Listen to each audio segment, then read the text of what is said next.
बंगाल के हर कोने में एक ही मंत्र, एक ही नारा गूंजता रहना चाहिए, बाजते चाय बीजेपी ताई।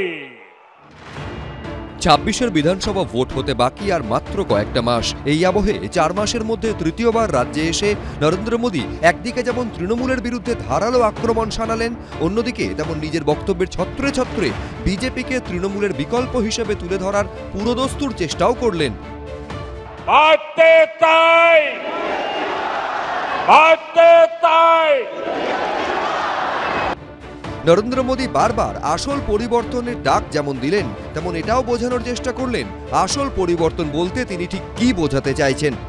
बंगाल को चाहिए सच्चा परिवर्तन, आशोल परिवर्तन, परिवर्तन जो नारे में नहीं काम में दिखे, परिवर्तन जो उद्योग लगाए, घर के बेटे बेटी को बंगाल में ही नौकरी दे, परिवर्तन जो बेटियों को सुरक्षा दे, मकान और दुकान को जलने से बचाए,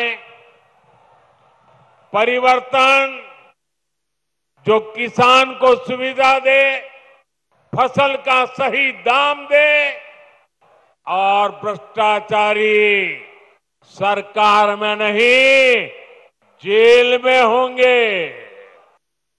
और ये सच्चा परिवर्तन सिर्फ और सिर्फ भाजपा ही ला सकती है। নরেন্দ্র মোদীর মঞ্চে থাকা লোকের ভিডিওটা একটু দেখে নি।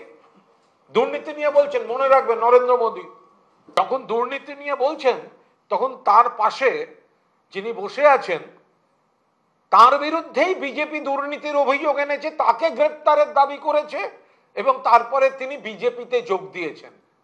কাঁচের ঘরে বসে ঢিল ছুঁড়ে গেলেন নরেন্দ্র মোদী। বাম জমানা শেষের দিকে রাজ্য রাজনীতিকে নাড়িয়ে দিয়েছিল একটা স্লোগান, পরিবর্তন চাই। 1.5 দশক পর রাজ্যে এসে একটা নতুন স্লোগান তুললেন নরেন্দ্র মোদী, বাঁচতে চাই। बंगाल के घर घर में हमें एक बात पहुंचानी है, बंगाल के हर कोने से एक ही आवाज आनी चाहिए, बाजते चाय बीजेपी ताई। यही बंगाल की असली पुकार है, यही बंगाल का भविष्य है।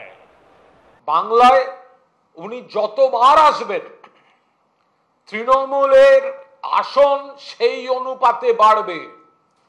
নরেন্দ্র মোদী আজকে লিখে রেখে দিন, চতুর্থবারের জন্য মাননীয় মুখ্যমন্ত্রী মমতা বন্দ্যোপাধ্যায় সরকার গড়তে চলেছেন এবং রেকর্ড, আন্ডারলাইন করে রাখুন, রেকর্ড সংখ্যক বিধায়ক নিয়ে তৃণমূল কংগ্রেসের সরকার হবে, যেখানে চতুর্থবারের জন্য মুখ্যমন্ত্রী হবেন মমতা বন্দ্যোপাধ্যায়। 34 বছরের বাম জমানা শেষে 2011-তে এক পরিবর্তন দেখেছিল রাজ্য। 2026-এ কি হবে? আবার পরিবর্তন, নাকি আবার তৃণমূল, নাকি চমক দেবে সিপিএম কংগ্রেস?